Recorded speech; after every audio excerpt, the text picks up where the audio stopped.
वाहेगुरु जी का खालसा, श्री वाहेगुरु जी की फतेह। गुरु की प्यारी साथ संगत जी, शुरू करते हैं आज की साखी। कलयुग की करनी 10वें पातशाह की वाणी। सम्मानीय गुरु जी की साजी हुई गुरु रूप साध संगत जी, 10वें पातशाह साहेब श्री गुरु गोविंद सिंह जी महाराज ने अपने खालसे को कलयुग के विषय में जो वचन कहे, उन वचनों में सतगुरु जी ने बताया कि कलयुग में कैसी कैसी करनी होगी और आने वाले समय में कितने बड़े बड़े पाप संसार में होंगे। सतगुरु जी ने यह सारी कथा अपने सिंगों को, अपने खालसा को सुनाई कि कलयुग की करनी कैसी होगी। आइए इस पावन कथा को हम श्रद्धा के साथ सुनते हैं। जब महाराज जी ने कहा कि हमें अकाल पुरख का हुक्म हुआ है, तब कलयुग हमारे पास आ गया था।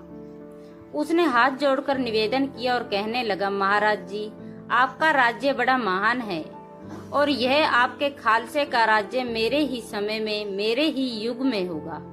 इसलिए मुझे भी अपने पंथ के साथ रख लीजिए।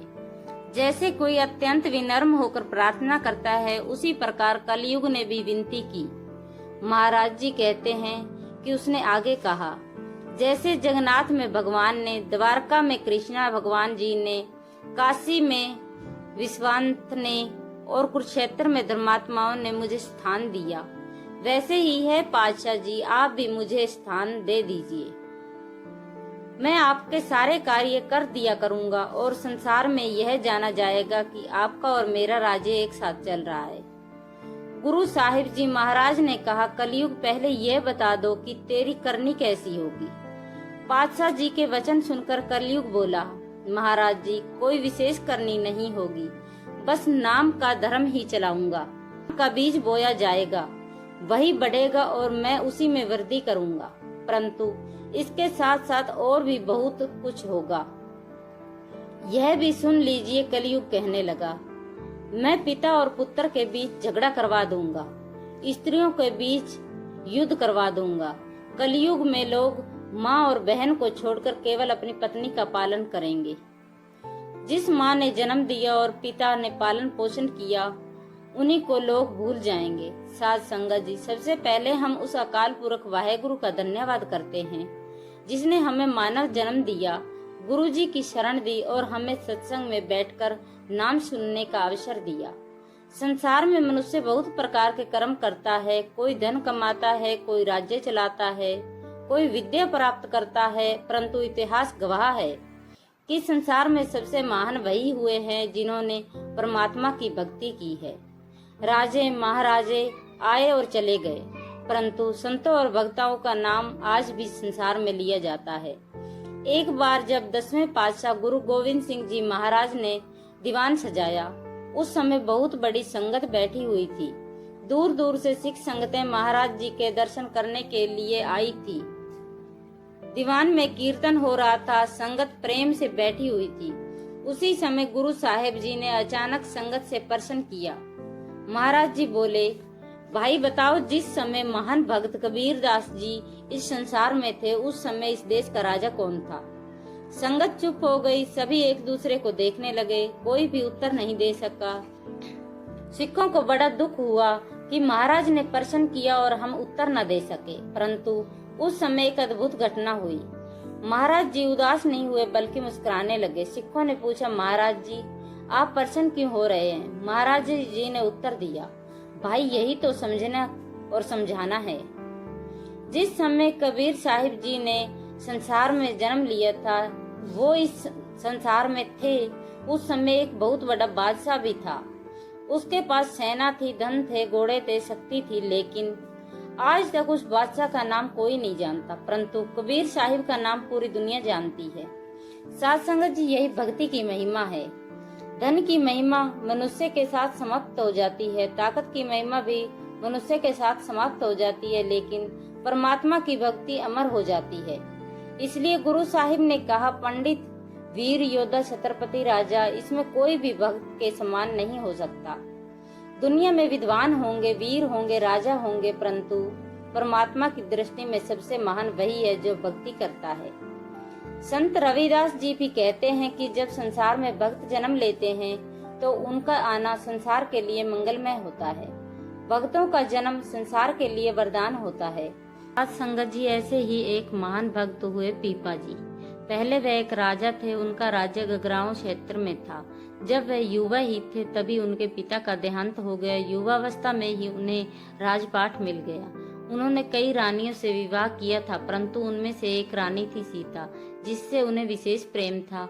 उस समय राजा पीपा जी दुर्गा देवी जी की पूजा करते थे। वह देवी को प्रसन्न करने के लिए यज्ञ करते और पूजा करते। एक दिन उनके नगर में साधुओं की एक मंडली आई। वह राम नाम का कीर्तन कर रहे थे। कीर्तन इतना मधुर था कि राजा और रानियों ने उनकी महिमा सुनी। राजा के मन में विचार आया, क्यों न इन साधुओं को महल में बुलाकर उनकी सेवा की जाए। राजा ने प्रेम से निवेदन किया। साधु महल में आ गए। राजा ने उनकी बहुत सेवा की। फिर उन साधुओं ने राजा से पूछा, राजा तुम किसकी पूजा करते हो? राजा ने उत्तर दिया, मैं देवी दुर्गा माँ की पूजा करता हूँ। वह साधु महान संत रामानंद जी के सेवक थे। उन्होंने राजा से कहा, राजन, देवी देवताओं की पूजा की अपनी महिमा है, परंतु यदि तुम परमात्मा की भक्ति करोगे तो तुम्हारा जीवन सफल हो जाएगा। यह बात राजा के मन में बैठ गई। कुछ दिनों के बाद राजा को एक सपना आया। उस सपने में उन्होंने यमराज को कठोर सजाएं देखी। वे बहुत डर गए। उसी समय देवी दुर्गा जी भी सपने में आई और कहा, राजन, यदि मुक्ति चाहते हो तो परमेश्वर की भक्ति करो। साध संगत जी, तब राजा ने निर्णय किया कि अब उन्हें परमात्मा की भक्ति करनी चाहिए। उन्होंने सोचा, मुझे एक गुरु की आवश्यकता है। तब उन्होंने महान संत रामानंद जी को गुरु बनाने का निश्चय किया। वह अपनी रानियों और सेना के साथ वाराणसी पहुंचे। वहां उन्होंने तंबू और शमियाने लगवाए। फिर रामानंद जी को संदेश भेजा, मैं गगराओं का राजा पीपा हूँ और आपको गुरु बनाना चाहता हूँ। रामानंद जी ने उत्तर भेजा, राजन, जहाँ तुम पहुँचना चाहते हो परमात्मा तक, वहाँ तो मनुष्य खाली हाथ जाता है।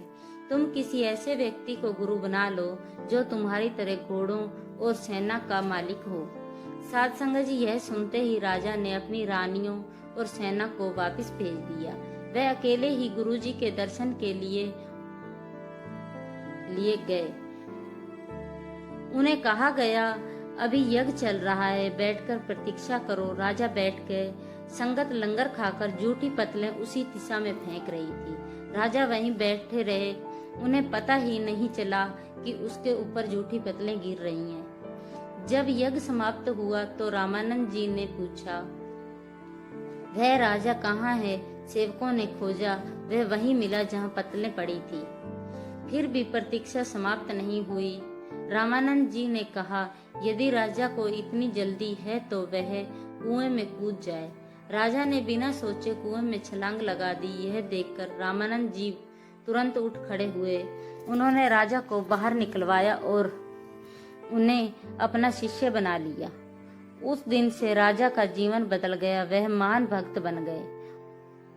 उन्होंने अपना जीवन भक्ति और नाम जप में लगा दिया। कहा जाता है कि वे बाद में द्वारका भी पहुंचे और वहां भी भक्ति का प्रचार किया। भक्त पीपा जी ने एक महान वचन कहा, जो ब्रह्मांड में है वही शरीर में है, जो खोजे सो पावे। मनुष्य को परमात्मा को बाहर नहीं अपने भीतर खोजने की आवश्यकता है। साध संगत जी, आत्मा परमात्मा का अंश है। जब मनुष्य अपने आप को पहचान लेता है तब वह परमात्मा को भी पहचान लेता है। भक्त पीपा जी ने बहुत तप किया, बहुत नाम जपा। उनकी भक्ति का लोगों पर इतना प्रभाव पड़ा कि लोग उन्हें देखकर भक्ति करने लगे। साध संगत जी, यही कारण है कि भक्तों का नाम अमर हो जाता है। राजे महाराजे चले जाते हैं, राज्य समाप्त हो जाते हैं, लेकिन परमात्मा का नाम और भक्तों की महिमा सदा बनी रहती है। गुरु नानक देव जी महाराज भी कहा करते थे, राम गए रावण गए जाको बहुबर बार, कह नानक थिर ना कुछ नहीं सुपने जो संसार। चाहे राम हो या रावण, सभी संसार से चले गए। यह संसार एक स्वप्न की तरह है, लेकिन परमात्मा का नाम सदा रहता है। भक्तों की महिमा सदा रहती है। इसलिए साध संगत जी, यदि जीवन को सफल बनाना है तो नाम जपना चाहिए, सेवा करनी चाहिए और गुरु की राह पर चलना चाहिए। अंत में हम सब मिलकर अरदास करें, हे वाहेगुरु, हमें भी नाम जपने की शक्ति दो, सेवा करने की बुद्धि दो और संतों की राह पर चलने की कृपा करो। यदि कोई भूल चूक हो गई हो तो क्षमा करें। वाहेगुरु जी का खालसा, वाहेगुरु जी की फतेह।